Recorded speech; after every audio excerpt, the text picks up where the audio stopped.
Hi everyone, my name is David. Well, King David, actually. Of course, I wasn't always a king.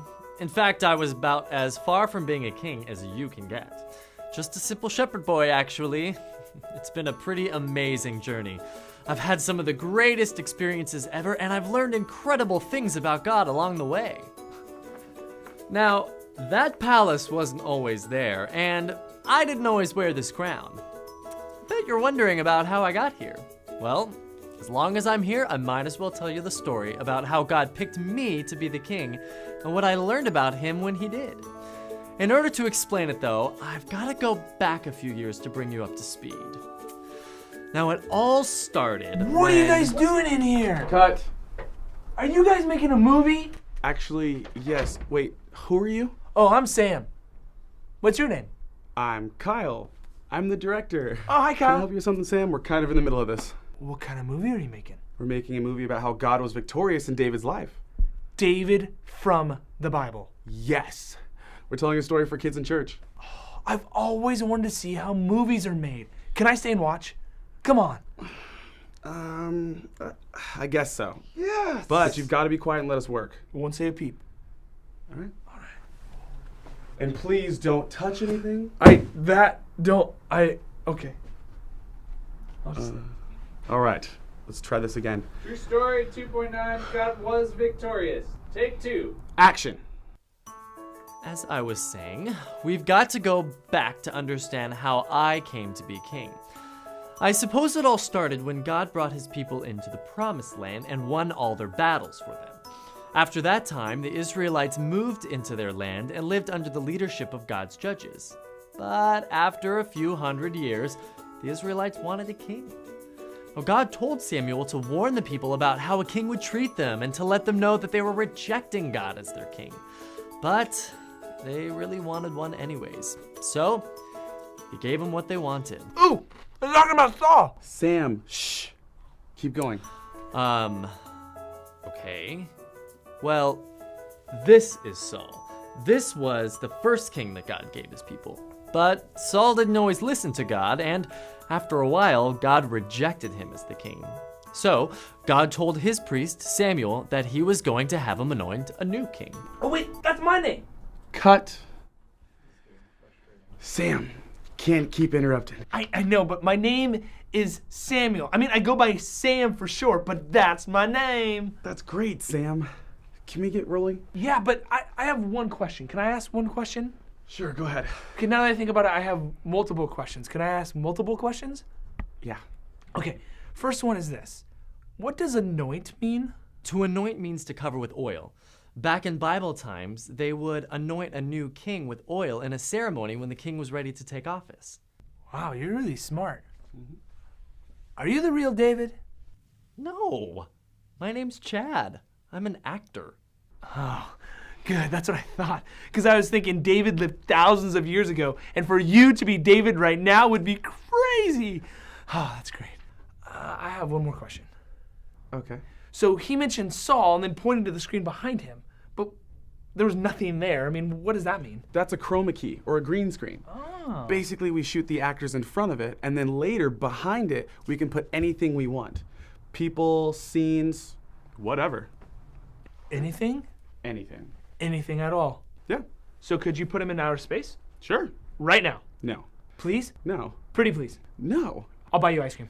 Ooh, what kind of ice cream? Chocolate peanut butter? With sprinkles? Yes. What kind of sprinkles? Rainbow. No. Maybe later?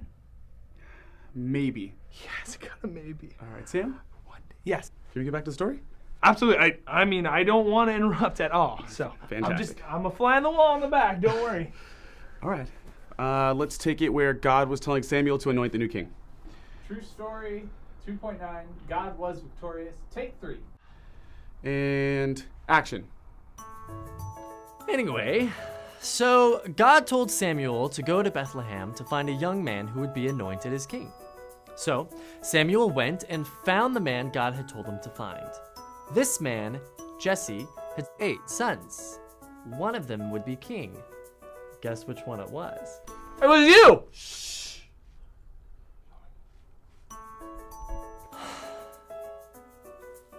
That's right. it was me.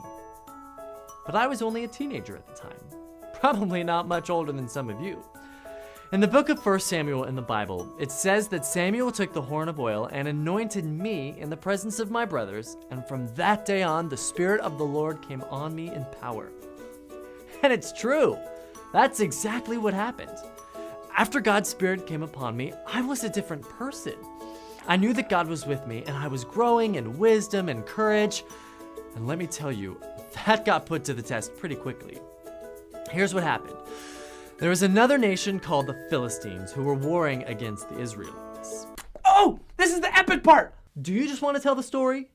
Can I? Can I tell the story? No. But I know the story really well. Okay.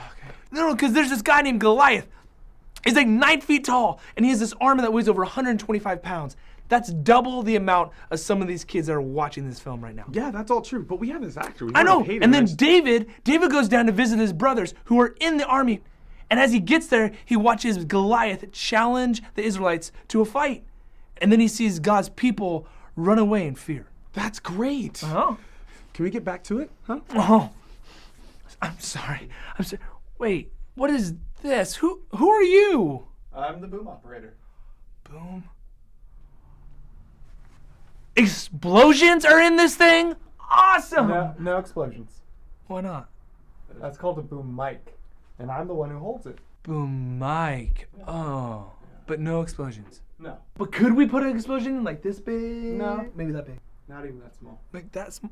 No. How about on the screen? Can we do on this? No. Okay. I'm sorry. True story, 2.9. God was Sorry, I'm gonna fly victorious. in the wall. Sorry. Take 4. And action. I mean, I couldn't understand why God's people were running away from this guy. I mean, yeah, he was scary and all, but we had God on our side. So, I went and I found King Saul, and I said to him, "Let no one lose heart on account of this giant warrior. Your servant will go and fight him." Now remember, I was just a kid, but I knew that God had my back. Saul tried to talk me out of it, but I told him that God would have the victory.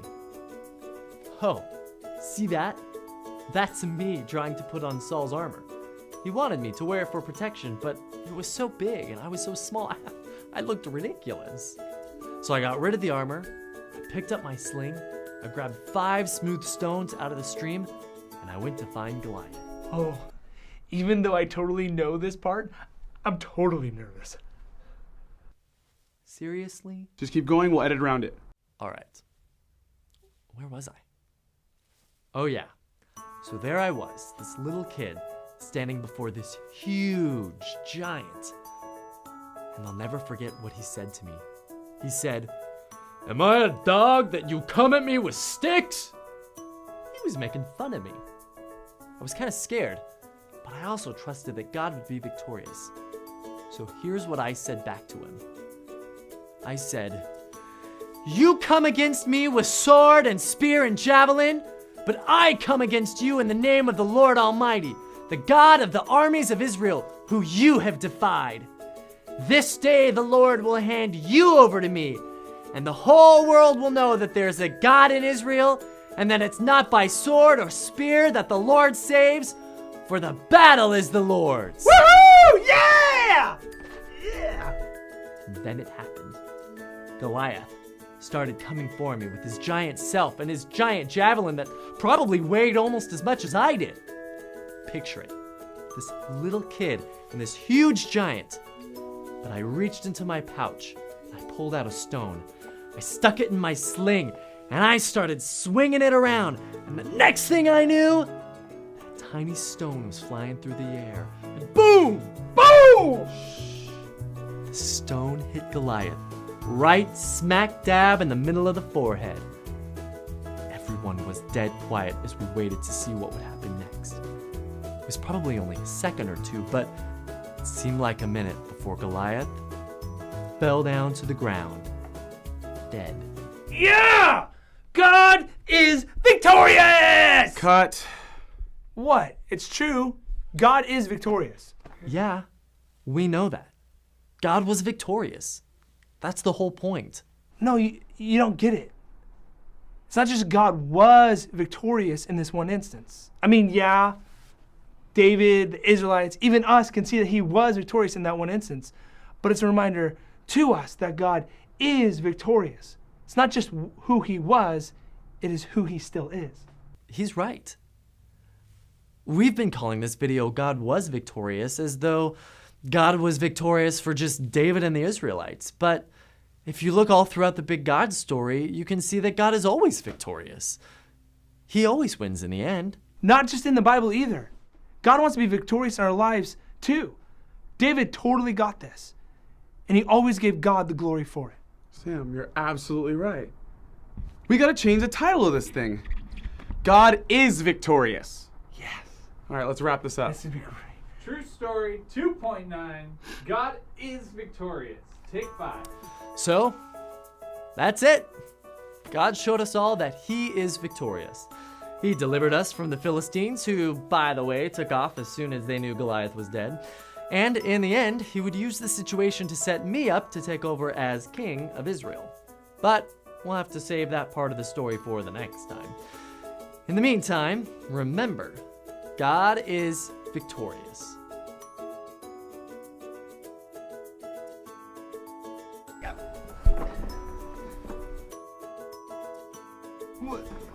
When can we do the explosion? All right.